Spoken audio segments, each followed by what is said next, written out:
Wypierdalej! Czemu mówisz po rosyjsku? To jest Polska. Na front! Вы неправильные иммигранты. Манкурт. Размовляй народной мове. Здрадник! Предатель. Кацап! Спердалей до себе! Ненависть. Миллионы умов отравлены бессмысленной и тупой ненавистью, которая льется на нас из телевизоров, из интернета, из уст политиков. Все разделены, и одни непременно должны ненавидеть других. И очень часто так, по мелочи. Вон, у соседа машина лучше. Повысили его недавно. Не, так-то он молодец вообще, я рад за него. Но, сука, мне почему-то так не везет. Тихо про себя завидую и ненавижу. Ненависть. За цвет кожи, за неправильную религию, за национальность, за неправильные убеждения и взгляды на жизнь, за не тот язык. Эмигранты не уважают местные правила и ненавидят местных. Местные ненавидят иммигрантов. Тут свои, там чужие. Иногда вообще лень разбираться и проще ненавидеть своих и чужих. Что? Ах, вы по миру покатались, на Бали пожили, а теперь приехали в Польшу и называете себя иммигрантами? Ой, да еще и полная семья, и что-то там ноют себе, посмотрите на них. Нет, ребятки, вы неправильные иммигранты, а вот мы правильные иммигранты. Вы не пережили того, что пережили мы. Вам не было трудно, вам не может быть трудно. У вас нет на это права. А вот нам трудно. Мы прям хапанули, прям страдали. А у вас неправильные трудности. Так что не надо нам тут сопли размазывать. Вы не настоящие иммигранты. Приехали тут с деньгами. Вы на заводах работали? Или, может быть, вы в такси работали? А? Ну вот и рот свой закройте. А? Что? Так у вас еще и корни польские? Какие же вы иммигранты! На все готовенькое приехали и хайпуют тут на своих ютубах. Блохеры недоделанные. На работу бы нормально устроились. Жизнь бы почувствовали. Отбросы. Czemu mówisz w tak ohydnym języku i to jeszcze w Polsce? Jesteś tu obcy. Twoje miejsce jest na wschodzie. Wracaj lepiej do siebie.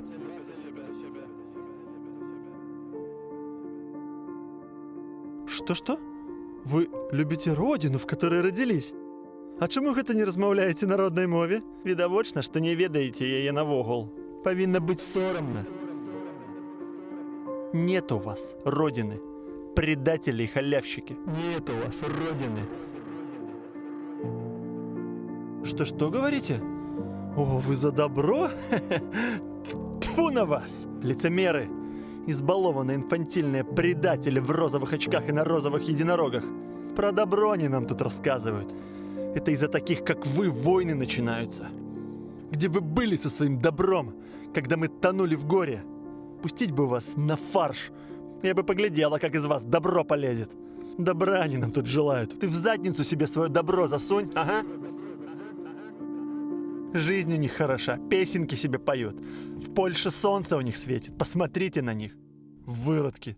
Да, к сожалению, мой 10-летний опыт работы в русскоязычном сегменте Ютуба показал мне вот именно этот опыт, который описан в этой вставке, которую только что посмотрели. Постоянная беспричинная ненависть, преобладающая. Я сейчас, конечно же, не могу сказать, что это 100% людей. К нам благодаря Ютубу пришло очень много классных, адекватных людей, с которыми мы дружили, живя в Азии. Но так почему-то сложилось, что русскоязычный сегмент мега ядовитый, мега желчный и пропитан вот такой ненавистью, и люди всегда находят причины, чтобы ненавидеть других.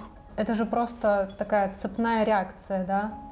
И ты просто выбираешь... Замкнутый цикл ненависти. Ну, Люди, которые страдают от чужой ненависти, от той ненависти, которая пришла к ним, они страдают, тонут в этом горе, от него бегут так или иначе, либо ментально, либо физически убегают, уходят оттуда, где плохо, приходят в другое место, где немножечко безопаснее, проще, легче, где меньше этой ненависти, и начинают эту ненависть как будто передавать дальше, или свою же тоже ненависть на то, что к ним была ненависть, они ее тоже в себе создают и продолжают этот цикл, бесконечный цикл, потому что всегда, ты Да, всегда найдешь за что ненавидеть. Не будет войны или чего-то, но ты все равно найдешь какое-то отличие от соседа, Да.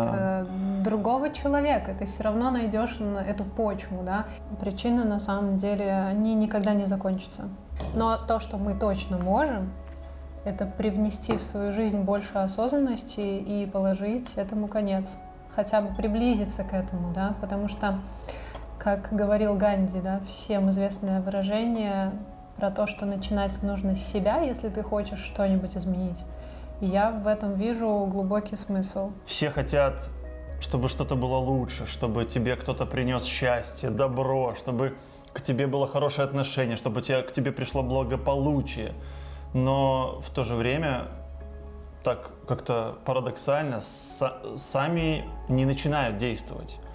Это, такая, мне кажется, банальнейшая прописная истина. Если ты хочешь чего-то лучшего, ты можешь просто попробовать создать это самостоятельно. По поводу контроля мне хотелось бы тоже сказать, что такая тоже прописная истина, что не стоит тревожиться, паниковать, рефлексировать из-за того, что ты не можешь контролировать. И на самом деле это долгая, глубокая, даже такая обширная тема по поводу того, контролируем ли мы вообще что-то в этой жизни. Кто-то верит в судьбу и говорит, что все предопределено, и ты просто проживаешь свой сценарий, который где-то там прописан. Кто-то говорит, что нет, жизнь — это борьба, и ты молоток или гвоздь. Это все твой выбор, и ты каждый день этот выбор делаешь. То есть, на самом деле, да, разные абсолютно точки зрения. Истина, как обычно, где-то посередине, как и касательно многих других вещей. Но мы немножко верим и в то, и в другое. По поводу выбора мы все-таки, да, склоняемся к тому, что, возможно, он присутствует, но не в глобальном смысле, а в каких-то более локальных вещах. Возвращаясь к теме ненависти, мы, получается, проживаем сейчас тот момент, абсолютно к которому мы осознанно или неосознанно шли. Но мы верим в то, что каждый день мы делаем выбор, который повлияет на следующий день и на наше будущее. И я думаю, что если развивать осознанность, то можно повлиять на мир в целом, буквально принятием маленьких решений. И вот эта осознанность, я думаю, что она в этом помогает. Ты просто выбираешь не ненавидеть. Как в документальном фильме, который мы смотрели. Да. Есть такая короткометражка на Ютубе «Кто-то должен». Произвела на нас очень мощное впечатление. Она, по-моему, заняла какие-то тоже призовые места и, в общем, была номинирована неоднократно. Это короткометражка про Великую Отечественную, про Вторую мировую. Как советские военные пленили немцев и позвали девушку, пострадавшую от этих немцев, который только что надругался и сказал, кто из них. Мы его сейчас казним прямо на месте. И она могла просто показать пальцем. Она же точно знала, она могла точно показать, но она выбрала осознанно прервать этот порочный круг ненависти. И она не выдала. Представляете? Это настолько, ты смотришь этот фильм, и это настолько глубоко внутрь тебя, просто через все клетки проникает. Ну и да, там заканчивается фразой, что кто-то должен. Кто-то должен. Кто-то должен Ведь закончить кто-то же это. должен, и это просто вау, и покрываешься мурашками. Да. Насколько это мощно, сильно снято, показано, и вообще сама задумка. В этом и есть это зерно. Вот оно зерно, что всегда находится тот, кто не заканчивает и продолжает этот цикл. Поэтому мы все, наша планета, беспрерывно тонет в крови. Беспрерывно всю нашу историю. Только чем люди занимаются всю историю, развлекаясь, режут друг друга, убивают, стреляют, взрывают. И это все бесконечно. Бесконечно. Потому что кто-то всегда найдет какую-то причину. И... Да, сейчас даже нас можно ненавидеть только потому, что мы на этом языке говорим. Так, И тот, кто ненавидит, Ну вот чем и- лучше других? Даже, скорее всего, найдутся люди, и уже находились в комментариях, как я озвучивал, что мы конкретно не пострадали от каких-либо ужасных событий, какой-то войны, и как мы смеем вообще это говорить, это тоже вызывает у людей ненависть. Все вызывает ненависть. А будут смотреть меня сейчас в Африке какие-то африканцы, думают, что это за белые тут такие, что такое, что они тут как у них... Проблемы белых людей. Да, проблема белых людей. Ненавижу их. Сидят они там, у них проблемы, видите ли. Вот у нас воды нету, мы голодаем. У нас тут эпидемии. Еще очень интересный момент, что многие вот на такое мышление, которое мы сейчас транслируем, они называют это инфантильным, что, знаете, вот людей очень сильно злит, что кто-то транслирует позитивное мышление, и вот это вот у них срабатывают какие-то триггеры и отрицание, что это не работает, но мое глубочайшее убеждение, если я не прав, вот напишите мне, кто смотрит, существуют ли люди, которые не хотят быть, вот искренне не хотят быть счастливыми, не хотят жить в счастливом мире, которые не хотят своим детям, своей семье только здоровья, благополучия и процветания. Кто не хочет быть счастливым? Кому не нужно добро? Вот есть такие люди? Мне очень интересно, напишите, нет, я ненавижу добро, я хочу быть злым, я обожаю ненависть, хочу всех испепелить. Потому что мое глубокое убеждение, и это очевидно, что каждый человек хочет быть счастливым и окружить себя добром, то есть в таком глобальном понимании. Но вернемся к тому, с чего мы начали, что если ты сам не будешь его созидать, проецировать вот это как-то транслировать позитивный взгляд на вещи, кто за тебя это будет делать? Я раньше был очень негативно настроен. У меня автоматически срабатывает вот так психика, я сразу вижу плохое. Я от этого настрадался больше, чем все, на кого я проецировал это. Ну и попутно страдают близкие. Смысла в этом нету. И когда ты просто это осознаешь, даже не знать нужно, не знать, типа да, вот надо думать о хорошем, а осознать и прилагать усилия. Когда начинаешь прилагать эти усилия, менять нейронные связи, просто думать и видеть, пытаться видеть во всем хорошее, то его становится больше, потому что ты его просто тупо замечаешь. Ты просто начинаешь его видеть всегда, во всяких сложностях, во всяких бытовых неудачах, в потере финансовой стабильности. Это тоже можно все проходить, но не тонуть в этом и не сублимировать весь, что все кто-то виноват. Ты просто живешь, просто жизнь, получаешь опыт. И всегда есть что-то хорошее. Семья – это самое крутое, самое ценное, что есть у человека. Когда что-то не так, а всегда что-то у всех по чуть-чуть не так, в большей или меньшей степени, ты просто поворачиваешься, видишь своих близких людей, вы все обнялись, там никто не болеет, и все. Там сумма денег, это все приходящее, уходящее. И вот возвращаясь к Ютубу и к нашему опыту, вот 10 лет до этого я работал в Ютубе, сложно сказать, то есть для меня это было хобби, но я присутствовал с 2013 года вот по сегодняшний день в Ютубе. У нас были каналы, которые уже закрыты и по каким-то причинам заблокировались. И вот сейчас у нас полгода опыта взаимодействия с нерусскоязычной аудиторией Ютуба. Парадоксально, потому что мы говорим по-русски пока что. Я учу польский, планирую переходить уже скоро. Что-то буду пытаться делать. Почему? Потому что мне нравится то, что я вижу.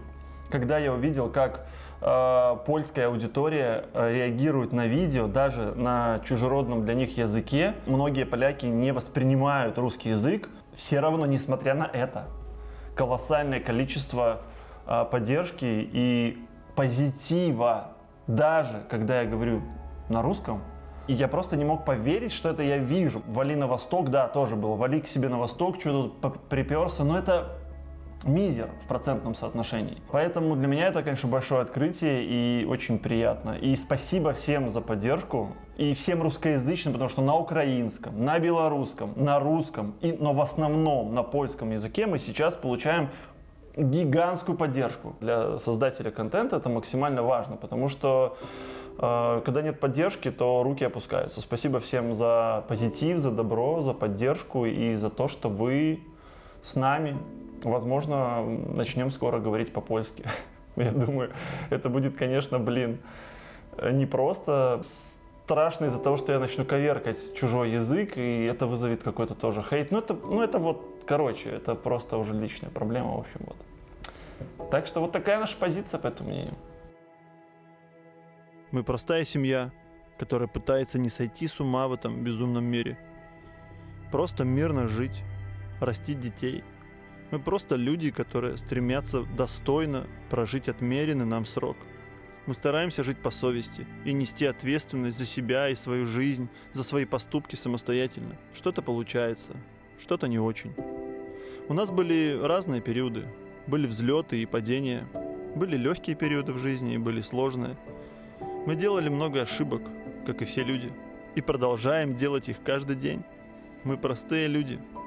Просто живем свою жизнь. Ведь это все, что мы можем. За нас решают, есть у нас Родина или нет, и на каком языке нам говорить, где нам жить и что нам делать. Нас обвиняют в развязывании войн и страдании целых народов. И мы не можем никак повлиять на эту ненависть. Но мы можем не создавать новую, не отвечать ненавистью на ненависть, потому что мы не хотим жить в таком мире и не хотим строить такой мир для наших детей. Мы можем и будем созидать добро и любовь, насколько только возможно.